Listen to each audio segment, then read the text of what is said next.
Kekaisaran Ottoman adalah kerajaan multinasional besar yang telah melibatkan diri dalam urusan negara-negara besar Eropa selama hampir 600 tahun sejarahnya, maka tidak mengherankan jika pada tahun 1914 terjadi perang yang melibatkan kekuatan-kekuatan besar tersebut.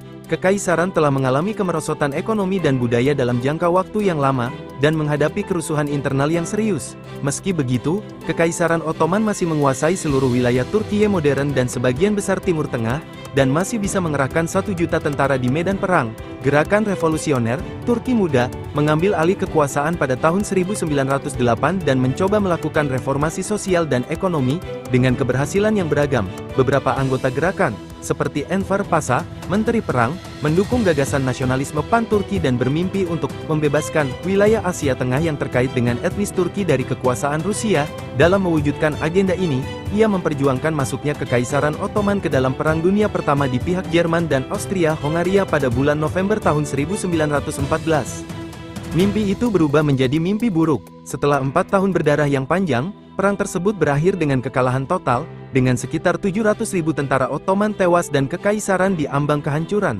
Setelah 5 tahun konflik regional dan pergolakan sosial, Republik Turki modern akhirnya muncul pada tahun 1923 di bawah kepemimpinan veteran Gallipoli Mustafa Kemal, yang lebih dikenal oleh anak cucu sebagai Kemal Atatürk. Pada tahun 1914, Kekaisaran Ottoman menguasai 2,4 juta kilometer persegi wilayah, termasuk seluruh wilayah Turki modern dan sebagian besar Timur Tengah. Kekaisaran ini didominasi oleh orang Turki tetapi juga termasuk orang Arab, Kurdi, Yunani, Armenia dan etnis minoritas lainnya. Secara resmi Kesultanan Utsmaniyah adalah kekhalifahan Islam yang diperintah oleh Sultan Mehmed V, meskipun di dalamnya juga terdapat umat Kristen, Yahudi, dan agama minoritas lainnya. Selama hampir 600 tahun keberadaan kekaisaran, warga non-muslim ini mengalami diskriminasi sistematis dan terkadang, penganiayaan langsung. Pada dekade sebelum tahun 1914 kekaisaran mengalami serangkaian pergolakan politik. Posisi Sultan direduksi menjadi hanya sekedar boneka dan kekuasaan direbut oleh kelompok yang disebut Turki Muda, sekelompok perwira militer Turki terpelajar yang berniat merevitalisasi kesultanan dengan memperkenalkan reformasi modernis. Secara teoritis, hal ini termasuk mengakhiri diskriminasi resmi terhadap non-muslim, mendorong pendidikan dan emansipasi perempuan, dan meningkatkan yurisdiksi pengadilan sekuler dengan mengorbankan pengadilan Islam. Namun proses ini membuahkan hasil yang beragam dan gagal karena tekanan perang, pertama di Libya dan Balkan, tahun 1911 sampai tahun 1913, dan kemudian melawan sekutu, tahun 1914 sampai tahun 1918. Terlepas dari agenda ambisius para pemimpinnya, pada tahun 1914 Kesultanan Utsmaniyah, yang pada puncak kejayaannya telah melampaui para pesaingnya di Eropa dalam hal kekayaan dan kekuasaan, kini tertinggal dari semua kekuatan besar Eropa dalam hal kapasitas ekonomi, teknologi, dan militer. Reformasi juga dirusak oleh munculnya nasionalisme Turki. Kaum Turki Muda tidak hanya memperjuangkan gagasan nasionalisme Turki di dalam Kesultanan Utsmaniyah namun juga cita-cita pan-Turki, penyatuan kembali populasi Turki di Kaukasus dan Asia Tengah yang terkait secara etnis atau budaya di bawah pemerintahan Utsmaniyah. Pendirian ini, dan sikapnya yang secara eksplisit meninggikan identitas Turki di atas segalanya, bertentangan dengan realitas kekaisaran multinasional dan hanya mengobarkan ketegangan etnis dan agama yang sudah berlangsung lama di antara berbagai bangsa yang tunduk pada Utsmaniyah. Upaya pan-Turki bertujuan untuk menjamin perang dengan Kekaisaran Rusia, yang kini menguasai sebagian besar Asia Tengah dan Kaukasus. Bukannya menghindar dari prospek ini, para pendukung pan-Turki seperti Enver Pasha Menteri Perang, secara aktif mencari peluang bagi Kekaisaran Ottoman untuk terlibat dalam konflik tersebut dengan syarat-syarat yang menguntungkan. Selama 3 abad sebelumnya, Kesultanan Utsmaniyah dan Rusia telah berperang lebih dari 12 kali secara terpisah, dan Kesultanan Utsmaniyah akhirnya kehilangan sebagian besar wilayahnya. Masuknya Rusia ke dalam Perang Dunia Pertama di pihak sekutu membantu meyakinkan para pemimpin penting Turki seperti Enver Pasha untuk ikut serta dalam blok sentral. Perang Libya, tanggal 29 September tahun 1911 sampai 18 Oktober tahun 1912, pada awal abad ke-20 terdapat dukungan publik yang signifikan di kerajaan Italia terhadap program ekspansi kolonial untuk menyamai program negara-negara besar Eropa yang lebih mapan seperti Prancis dan Inggris. Libya, yang secara nominal merupakan wilayah Kekaisaran Ottoman, dan satu-satunya bagian Afrika Utara yang belum dikuasai oleh kekuatan Eropa, adalah kandidat favorit untuk aneksasi di kalangan lobi dan pers kolonial Italia. Pada tahun 1911 pemerintah Italia akhirnya tunduk pada tekanan internal ini, dan menuntut agar Kesultanan Utsmaniyah mengalihkan Libya dari kendali Utsmaniyah ke Italia.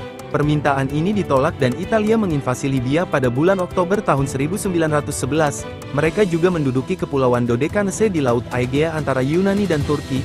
Hanya sedikit pasukan Ottoman yang ditempatkan di Libya dan Italia dengan cepat merebut Tripoli serta kota-kota dan pelabuhan-pelabuhan penting lainnya. Namun pasukan Arab yang tidak teratur, yang dipimpin oleh sejumlah kecil perwira Turki, berhasil melawan upaya Italia untuk memperluas kendali mereka atas wilayah pedalaman. Perang gerilya yang kejam pun terjadi. Konflik tersebut berlarut-larut hingga pecahnya Perang Balkan Pertama, yang memaksa Kesultanan Utsmaniyah menuntut perdamaian dan menerima klaim Italia atas Libya dan Dodekanese. Perang Balkan Pertama, tanggal 8 Oktober tahun 1912 sampai 30 Mei tahun 1913, dalam aliansi militer regional yang dikenal sebagai Liga Balkan, negara-negara Serbia, Montenegro, Yunani dan Bulgaria bergabung dan menyatakan perang terhadap Kekaisaran Ottoman pada bulan Oktober tahun 1912. Tujuan liga ini adalah untuk memaksa Turki Utsmaniyah keluar dari wilayah mereka yang tersisa di Eropa. Yang mengejutkan negara-negara besar Eropa, pasukan gabungan liga tersebut mengalahkan tentara Ottoman dan bahkan mengancam ibu kota kekaisaran, Konstantinopel.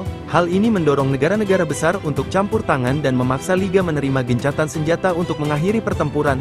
Berdasarkan ketentuan perjanjian damai berikutnya, Albania menjadi negara merdeka dan hampir seluruh wilayah Ottoman yang tersisa di Eropa dibagi di antara anggota Liga Balkan.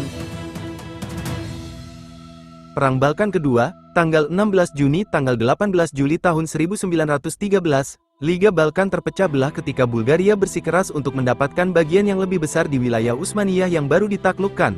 Tidak dapat meyakinkan tetangganya untuk merundingkan kembali pembagian harta rampasan, Bulgaria menyerang bekas sekutunya, Serbia dan Yunani. Pada tanggal 16 Juni tahun 1913, Montenegro segera ikut berperang melawan Bulgaria, dan Rumania, yang memiliki klaim teritorial sendiri terhadap Bulgaria, ikut serta dalam perang melawan Bulgaria. Jadi sebulan kemudian, merasakan peluang bagus untuk merebut kembali sebagian wilayahnya yang baru saja hilang, Kesultanan Utsmaniyah menyatakan perang terhadap Bulgaria pada tanggal 12 Juli. 6 hari kemudian, pasukan Bulgaria, yang kini terkepung dan kalah jumlah, menuntut perdamaian.